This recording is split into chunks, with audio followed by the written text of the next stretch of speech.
আমাদের ক্যাম্পাসে আমরা দেখতে পাচ্ছি যে রিসেন্ট একটা উদ্যোগ নেওয়া হয়েছে, সেটা হচ্ছে স্বল্পমূল্যে ইফতার বিতরণী উদ্যোগ। এই উদ্যোগটাকে আমি সাধুবাদ জানাই। এই উদ্যোগটা নিয়েছেন আমাদের বিশ্ববিদ্যালয়ের ছাত্রদল। ক্যাম্পাসে যেহেতু এই যে ইফতারে স্বল্প মূল্যে ইফতার দেওয়া হচ্ছে, আমি মনে করি এটা অত্যন্ত মানে একটা ভালো একটা মানবিক একটা কাজ বলে মনে করি। যে 20 টাকা মূল্যের এত কিছু আইটেম বাহিরে কিনতে গেলে আমাদের স্টুডেন্ট বাজেট হিসেবে 50-60 টাকার বেশি লাগতো, যা আমাদের স্টুডেন্ট বাজেটে সাশ্রয়ী হচ্ছে এই ইফতারে। আর ইভেন আমরা হচ্ছে প্রতিদিন একটা মানে অল্প মূল্যের দ্বারা হচ্ছে অনেক কিছু আইটেম পাচ্ছি, আমরা অনেক উপকৃত হচ্ছি বলতে পারি। বাংলাদেশ জাতীয়তাবাদী ছাত্র দল পাবনা বিজ্ঞান ও প্রযুক্তি বিশ্ববিদ্যালয় শাখার পক্ষ থেকে একটি মানবিক উদ্যোগ এবং আমাদের ছাত্রদল কর্মী মঞ্জুরুল একটি ভালো এই মানবিক উদ্যোগটি গ্রহণ করেছে ছাত্রদলের পক্ষ থেকে।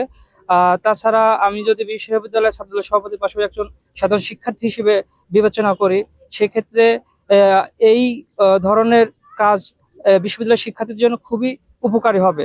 কারণ রোজার মাসে আমাদের দেশে অসৎ ব্যবসায়ীরা তাদের বেশি মুনাফা অর্জনের জন্য সবকিছুর দাম বাড়িয়ে দেয়।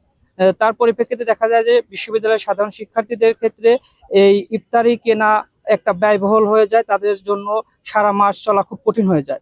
সেক্ষেত্রে এই স্বল্প মূল্যে ভর্তুকি দিয়ে সাধারণ শিক্ষার্থীদের জন্য যে ইফতার বিক্রি করছে সাধারণ শিক্ষার্থীদের জন্য, এই উদ্যোগের ফলে দেখা যাচ্ছে আমাদের বিশ্ববিদ্যালয়ে অনেক শিক্ষার্থী আছে যারা উপকৃত হচ্ছে। বিশেষ করে দেখা যায় অনেকেরই আপনার চলতে অসুবিধা হয়, মাসিক খরচ তাদের ঠিক মতো হয় না। তারপরে এই বাড়তি মূল্য এই রোজার মাসে এসে তাদের জন্য কষ্ট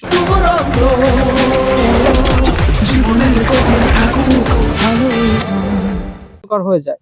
তার পরিপ্রেক্ষিতে আমি বলতে পারি যে মঞ্জুর বা ছাত্রদল একজন কর্মী হিসেবে মঞ্জুর এই মানবিক উদ্যোগ ছাত্রদলের পক্ষ থেকে মানবিক উদ্যোগটা এবং সাধারণ শিক্ষার্থী হিসেবে বলতে চাই যে এই উদ্যোগটার জন্য আমাদের অনেক শিক্ষার্থী বিশ্ববিদ্যালয়ের অনেক শিক্ষার্থী উপকৃত হচ্ছে এবং আমরা চাইবো যে এই কাজগুলো ধারাবাহিকভাবে অব্যাহত থাকে এই বিশ্ববিদ্যালয়ে, যেন সাধারণ শিক্ষার্থীরা সবসময় উপকৃত হয়।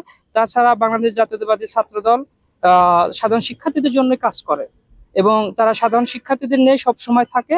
সেই জন্য আমি এই কাজগুলো পজিটিভ হিসেবে দেখছি এবং আমরা ভবিষ্যতে এই কাজগুলো আরো বেশি বেশি করে যেন করি বা এই উদ্যোগ নেয়, সেক্ষেত্রে বা সেই লক্ষ্যে আমরা কাজ করব।